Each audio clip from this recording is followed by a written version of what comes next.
नमस्कार, मैं हूं अंकुर और आप देख रहे हैं सत्यहिंदी.com। आइए एक नजर डाल लेते हैं अब तक की सुर्खियों पर। कांग्रेस ने मंगलवार को हुई सर्वदलीय बैठक में चुनाव आयुक्त अरुण गोयल की नियुक्ति के मुद्दे को जोर शोर से उठाया। बता दें 7 दिसंबर से संसद का शीत सत्र शुरू हो रहा है और उससे पहले सरकार की ओर से सर्वदलीय बैठक बुलाई गई थी। बैठक की अध्यक्षता रक्षा मंत्री राजनाथ सिंह ने की। बैठक में विपक्षी दलों के नेताओं के साथ ही राज्यसभा में सदन के नेता पीयूष गोयल और संसदीय कार्य मंत्री प्रहलाद जोशी भी शामिल रहे। संसद का शीतकालीन सत्र 29 दिसंबर तक चलेगा। द हिंदू के मुताबिक कांग्रेस ने सरकार से कहा कि बिना किसी उचित परामर्श के चुनाव आयुक्त की नियुक्ति के पीछे क्या वजह है, इस बारे में बताया जाए। मालूम हो कि सुप्रीम कोर्ट ने भी बीते दिनों चुनाव आयुक्त अरुण गोयल की नियुक्ति को लेकर सवाल उठाए थे।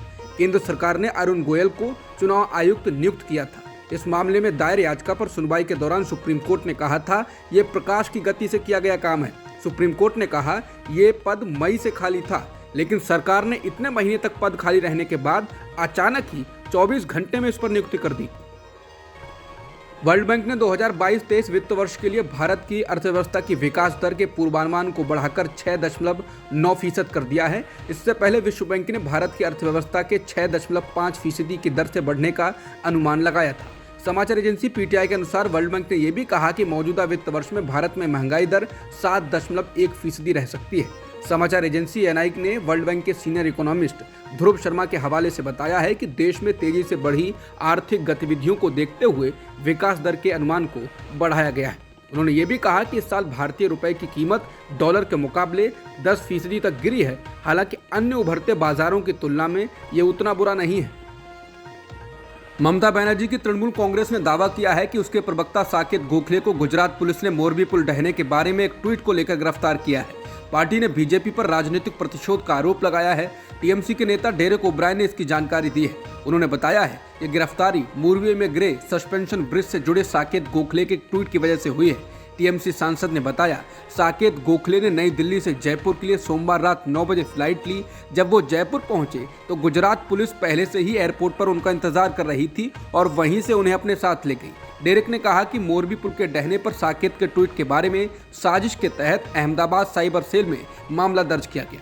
इससे टीएमसी और विपक्ष को चुप नहीं कराया जा सकता है। बीजेपी राजनीतिक प्रतिशोध को दूसरे स्तर पर ले जा रही है। बता दें कि हाल ही में गोखले पीआईबी फैक्ट चेक से जुड़े एक मामले को लेकर सुर्खियों में थी। पीआईबी फैक्ट चेक ने हाल ही में गोखले के उस ट्वीट को फर्जी करार दिया था जिसमें उन्होंने एक ट्वीट को ये कहते हुए साझा किया था कि आरटीआई ने खुलासा किया है कि पीएम की मोरबी यात्रा में 30 करोड़ रुपए खर्च हुए। वो मामला भी एक तरह से मोरबी ब्रिज हादसे से ही जुड़ा हुआ है। ऐसा इसलिए कि पीएम ने वो यात्रा मोरबी हादसे के बाद की थी और उन्होंने पीड़ितों से मुलाकात की थी और उस अस्पताल का दौरा किया था जहां घायल भर्ती थे।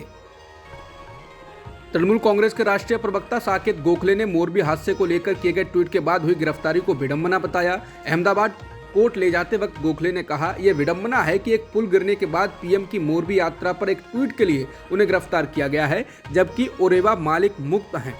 बता दें, ओरेवा समूह के पास उस पुल के पुनर्निर्माण का ठेका था जो ढह गया था, जिसके कारण अक्टूबर में इसके फिर से खुलने के केवल 4 दिनों के बाद 130 से अधिक मौतें हुई हैं। लखीमपुर खीरी में किसानों पर वाहन चढ़ाने वाले आरोपी आशीष मिश्रा के खिलाफ हत्या का प्रयास, दंगा और शस्त्र कानून में चार्जशीट लोकल कोर्ट में दाखिल की गई।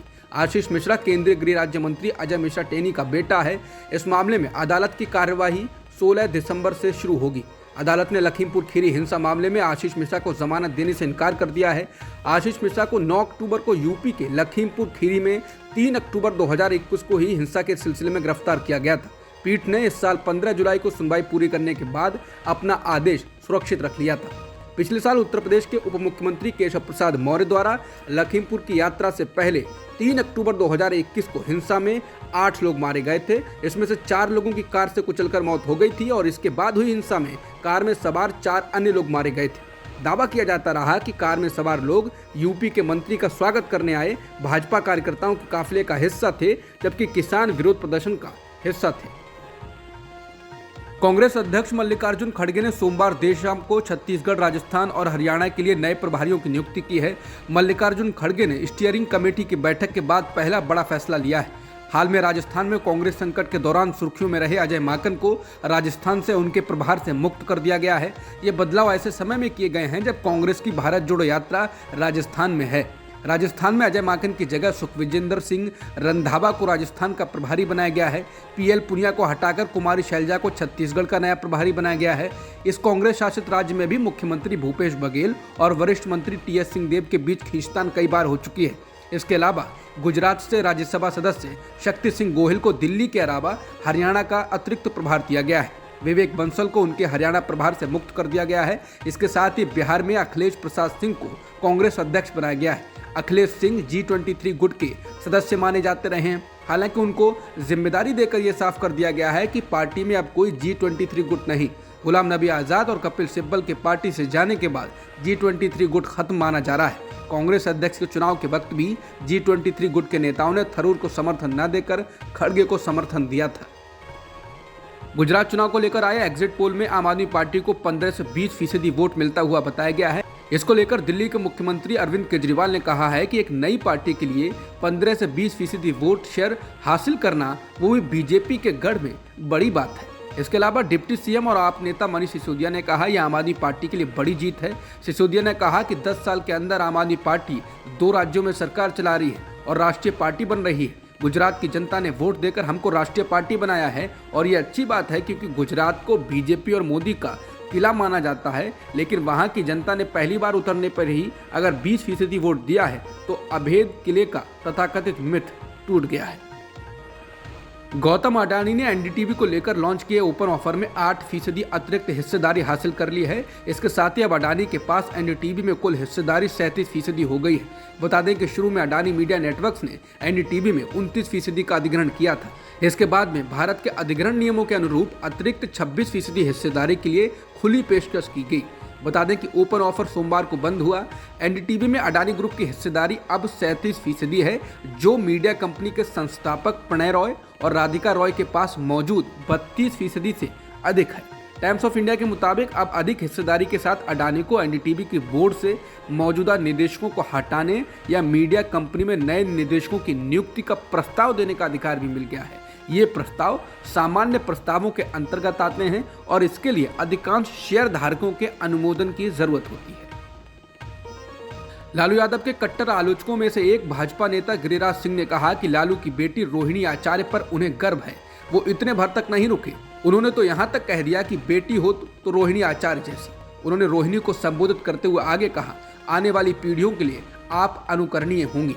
उन्होंने इसके साथ ही जो तस्वीर ट्वीट की है उसमें देखा जा सकता है कि रोहिणी अस्पताल में बेड पर लेटी हैं। बता दें राष्ट्रीय जनता दल के अध्यक्ष लालू प्रसाद यादव का सोमवार को सिंगापुर में किडनी ट्रांसप्लांट हुआ और ये किडनी लालू की बेटी रोहिणी आचार्य ने डोनेट की है। किडनी डोनेट करने के बाद अभी उनका इलाज चल रहा है। बहरहाल भाजपा सांसद निशिकांत दुबे ने भी रोहिणी की तारीफ की। उन्होंने ट्वीट किया, मुझे भगवान ने कोई बेटी नहीं दी। आज रोहिणी आचार्य को देखने के बाद सचमुच भगवान से लड़ने का दिल कर रहा है। मेरी नानी हमेशा कहती थी कि बेटी बेटे से भली जो कुलवंती हो।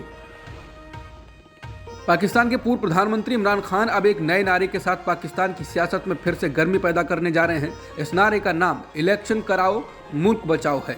इसके साथ इमरान खान की पार्टी पाकिस्तान तहरीक इंसाफ यानी पीटीआई जल्द से जल्द चुनाव कराए जाने की मांग को लेकर मुल्क भर में प्रदर्शन करेगी।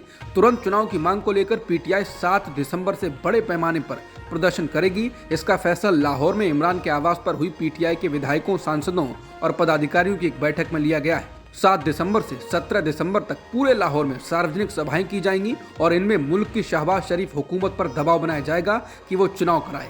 बता दें इमरान ने हाल ही में ऐलान किया था कि पंजाब और खैबर पख्तूनख्वा से पीटीआई के विधायक इस्तीफे दे देंगे, लेकिन हाल ही में एक टीवी चैनल को दिए इंटरव्यू में उन्होंने कहा कि अगर सरकार मार्च के अंत तक चुनाव कराने के लिए राजी है तो हम ऐसा नहीं करेंगे। अब तक की खबरों में इतना ही। बाकी खबरों के लिए बने रहिए सत्यहिंदी.com के साथ।